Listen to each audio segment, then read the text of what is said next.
Hello, everyone. Hello there. You are about to experience some fun. Needless to say, this is TASBot's first debut in Europe in general and our first trip to ESA. I can't tell you how happy I am to finally be able to come to Europe with TASBot. It's been awesome having an opportunity to bring him. I'm going to allow the folks to my right to introduce themselves. Sure, I'm Mahawk. I'm Zan. They are going to be helping me with commentary with the next two games. We're going to start with a game you might not have heard of before called SteamWorld Dig 2. It's a fantastic game. I consider it a Metroidvania. I have personally thoroughly enjoyed playing this game casually. TASBot, on the other hand, has a slightly different pace. So we're going to stop this, restart at the beginning of the run, and get this moved to the correct position and kick it off. Tech team, don't change anything. And let's see, I assume this button is going to start the run, so 3, 2, 1, go. All right. So this is a SteamWorld Dig 2 speedrun by keylie. Short story point if you didn't play any of both the games. So at the end of the first SteamWorld Dig game, we don't know what happened to Rusty, the main character. In this game, we're playing as Dorothy, and we're trying to figure out what happened to Rusty. So this is an adventure mining game, but there's not gonna be much, like, you would consider mining to be slow, but this game might make you reconsider this. So if you have played this game before, you could see that Dorothy is jumping slightly higher than usual, and this is because of a trick called double jump. It was found very early at the game reserves by Lurk. And basically you have a 6-frame window where you can jump again after the jump input. And you can actually hit all those 6 frames by binding the jump button, the jump action on multiple buttons. We can do that, the game allows it. And so this will be extremely useful later in the run, you're gonna see why. So here we're in the tutorial section, which is kind of mandatory. But it's gonna be useful anyway because we're gonna grab our first upgrade, which are kind of speed boosts. As a Metroidvania, we're gonna get some upgrades, which are gonna unlock more areas and so on. And one note really quick, this run was made by Keylie, who also made the libtas framework. This is being done entirely in Linux on my System 76 laptop, and we're doing all this with both the author of the tool and the author of the task at the same time. It's kind of awesome. All right. So with the sprint hydraulics, not only you go faster, but you also jump higher. And we're using it right now to skip the entire tutorial section. So from now, we're not supposed to be here at all. And we're heading to one of the latest zones of the game, which is Yarrow. So here we go. This zone is actually pretty brutal, and we have low health, so we're gonna make sure not to get hit by this snail. What we're gonna do is to unlock a transport tube and kill ourselves with self-destruction. So right now, so this has 2 purposes. The first one, as you can see, we spawn back in the main town with all the people gathering around. So there's supposed to be a cutscene, and you're supposed to come from the left. But because we came first in this town with from a self-destruct, we skipped the cutscene. And we also activated the transport tube system at the same time, which is going to be super useful in a few seconds. So as you can see, this game has an experience system, and it's already super relevant for this run because the higher level you have, the more bonus you get from selling ores. And we're doing our first shop. Here we're getting the torchlight, which is actually mandatory to get access to this first area of the game. There we go. And we also bought a pickaxe upgrade, which will allow us to break all these blocks in one hit, which wasn't the case in the tutorial area, if you paid attention to this. So, first of all, we need some items. The first one we're gonna get is called the pressure bomb. The dungeon is right here. So, there we go. While we're getting pressure bomb, we'll introduce the water system. So we have a water level from now on, and we're gonna make sure to pay extra attention to this water level because pressure bomb are gonna use a lot of water. So there we go. Now we have pressure bombs. We'll make good use of them right away, skipping the entire rest of the dungeon by coming back from where we came. Like, you're not supposed to do this at all. Like, there should be a tutorial section explaining you how to use the pressure bomb. Again, self-destruct, and so that we can use the transport tube that we unlocked when you came from Yarrow. And now we're getting another, another item. As you can see, you have brick blocks, and you can't break them with the pickaxe. We need something more powerful. This is why we're heading to this second dungeon. So in this second dungeon, we're gonna make extensive use of the double jump glitch and pressure bombs. This dungeon revolves around blocks and switches. We use the pressure bomb to skip this phase of the block so that it falls down directly. As I said earlier, money is going to be a huge concern because we have a lot of upgrades to buy in the shop. So we're trying to get as many ores as we can. And money management in this game is a pretty substantial part of it. Yeah. So there we go. Now we have the Jackhammer. Now we're able to break the brick blocks. So one thing you should know is that first you need water to use the Jackhammer. And so, especially in this part, we're going to manipulate a water drop from this enemy so that we barely have enough water to go through this section. We're also manipulating drops. So unlike the first SteamWorld Dig game, the layout is not random, but the drops, like the position of the ores, are still random. So we still need to manipulate to get as much money as we can in our way with minimal detour. So now we're heading to the Oasis, which is like the zombie town. These characters were also in the first game, but there was enemies, and apparently they are buddies. They even let us get access to their arsenal, so that's cool. And actually, we're gonna make good use of our travel here, because there is one last item we need to get, which, like, you're gonna like it. I'm not gonna spoil it to you. Like, let's just say it begins by hook and it finishes by shot. And like in most games, the hook shot is pretty broken. So you might be wondering why we're showing you such a slow-paced game. It's not as slow-paced as you thought. So, yeah. What just happened right now is that we combined the hook shot with the double jump trick that I explained to you earlier. And apparently, when you use the hook shot during a double jump, the jumps are actually stacked, which gives you incredible vertical momentum. And of course, you're using that. The hook shot is also very useful to dig extremely fast. So there we go, self-placed game. So now we have all the items we need for the rest of the game. Now our main mission is to break 3 generators. We're on the way for the first one. So we're in this kind of mysterious temple section. There are actually 2 parts of them. In this first section, as you can see, you have puzzles around minecarts. We speed it up with this hook jump. Again, making good use of all the moves we know. So yeah, you have 2 parts again. You actually, like, this is mandatory. Also, what you just saw is called an upgrade cog. You have 2 types of resources in this game. You have money to buy items, but you also need cogs to equip upgrades. We're gonna get only 4 of them because you are able to unequip them. So there's a lot of item management. So here we're constantly jumping frame perfectly to keep the momentum from the hook shot. You're not supposed to do it this way. Yeah, totally not. So yeah, again, a hook jump.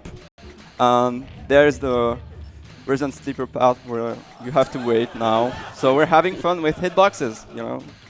So that's time for a quick donation, if there's any. Yeah, we have a $100 donation from DMW.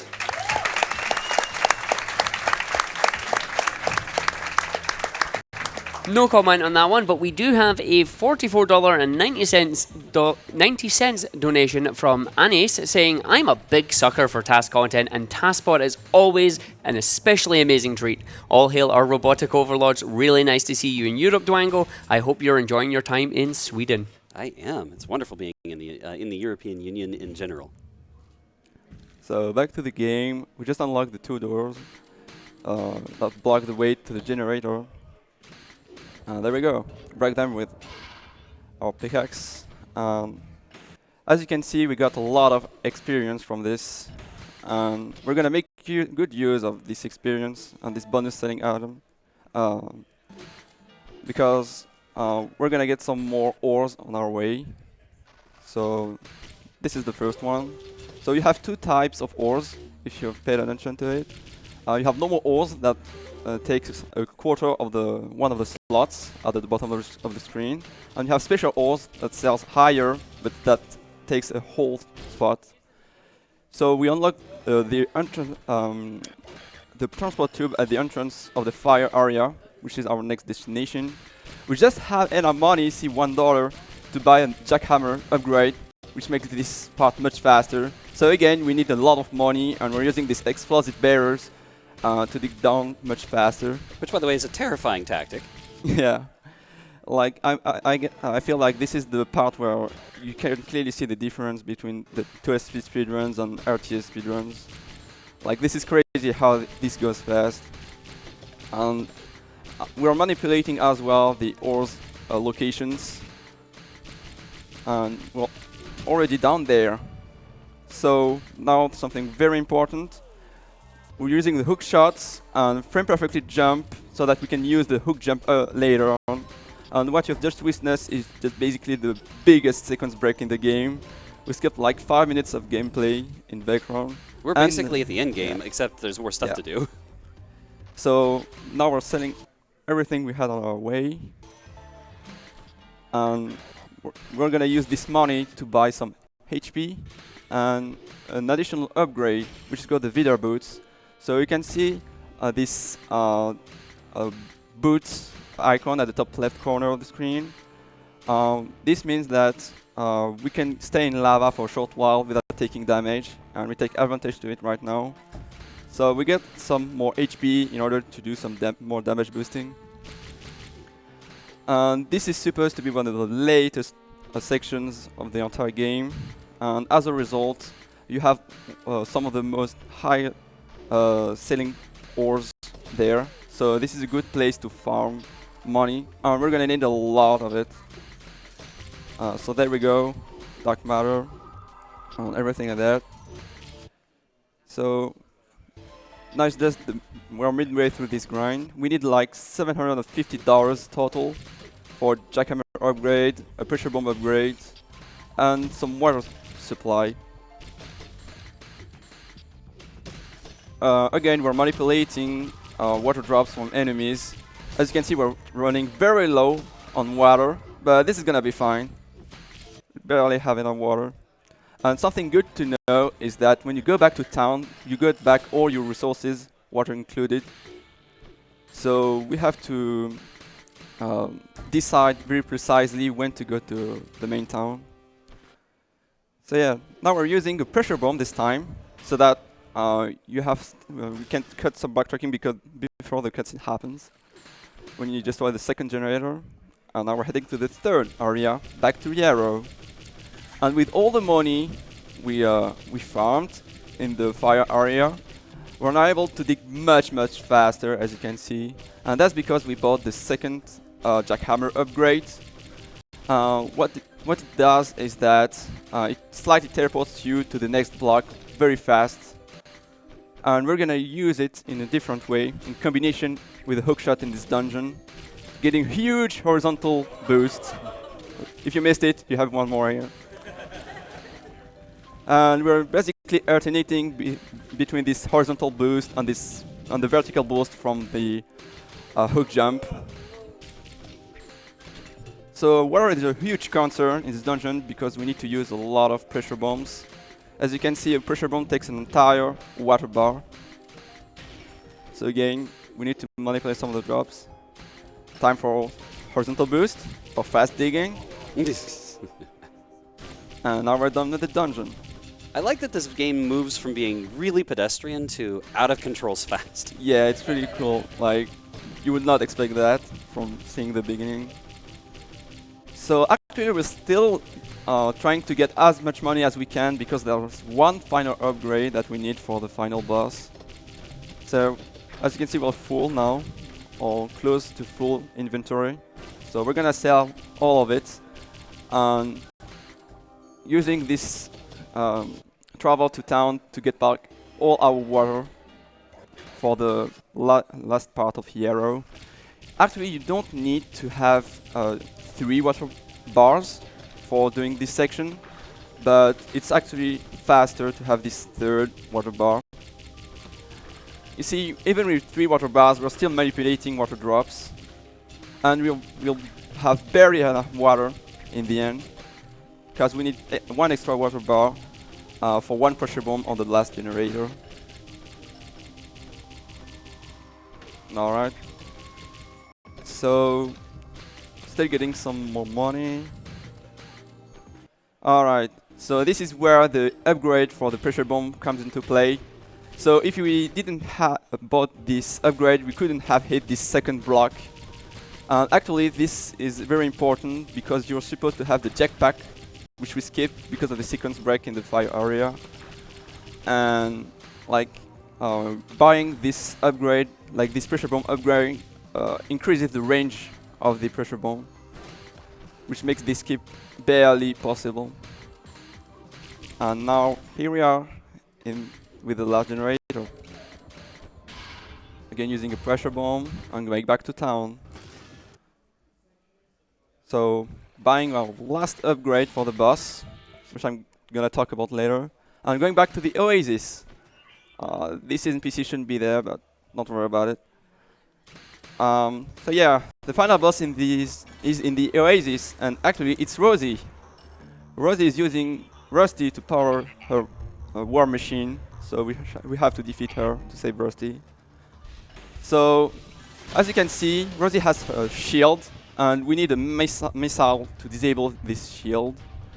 Unfortunately, with this upgrade we bought, which is called Armored Armor, we can reflect one of the projectiles, which also disables the shield, which is really convenient. Unfortunately, this Armored Armor had a 30 seconds cooldown. You can see the icon at the top left corner of the screen. And the other boomer is that we cannot reflect these purple spheres. So this is actually the only one of the 5 phases in the game that we have to wait for so long. So... And this boss fight is epically long.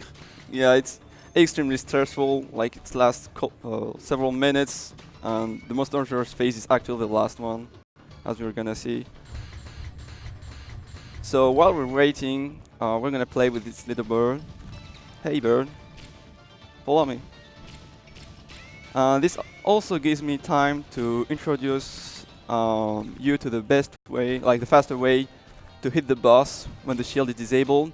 So we're using a combination of pickaxe and pressure bombs.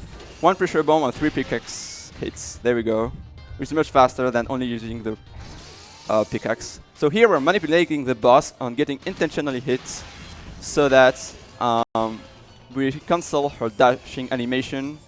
So if we get hit and get below 4 hearts, Rosie just aborts her dashing animation. So you might have noticed that we wait for 50 seconds, and this is because we need the Armored Armor for the very last phase, and it's gonna happen right now. See, right now, this projectile, and now we're done. The boss is defeated, but, and there is a big but, the generator is getting crazy. The entire planet is about to collapse. So our heroes still need to escape the planet. But unfortunately, it does seem like they're not gonna make it in time. The story on this game is interesting. It's a worthy story. I certainly had a lot of special feelings for this character. You're going to pop out right here, Fen. Yeah. So our spirit buddy is gonna sacrifice himself to save Rusty and Dorothy. Rip Fen, sad emoji. So yeah, we still need one final cutscene before the time. So it's time to give a couple shoutouts. Shoutouts to Keylie for making this wonderful tiles of this wonderful game. Shoutouts to the entire SteamWorld Dig 2 community for contributing so much glitch hunting this game, and shoutouts to Image and Form Games for making this worthy game. And Time is coming up. And Time. time.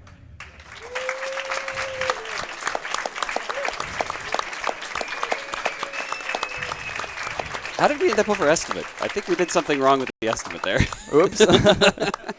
That is the exact length of the task. I did continue on to play the credits. I would like to say thank you so much for the commentation. Commentation. That's a new word. Thank you for the commentators to get this put together in somewhat short order, because we didn't exactly get commentary quite worked out until, I don't know, 3 days ago? Yeah, pretty much. As is classic TASBot. We're going to take a pause and pivot back over to the next game, which is VVV. And we have a runner of that game right here. This should be a lot of fun. Hold tight, folks.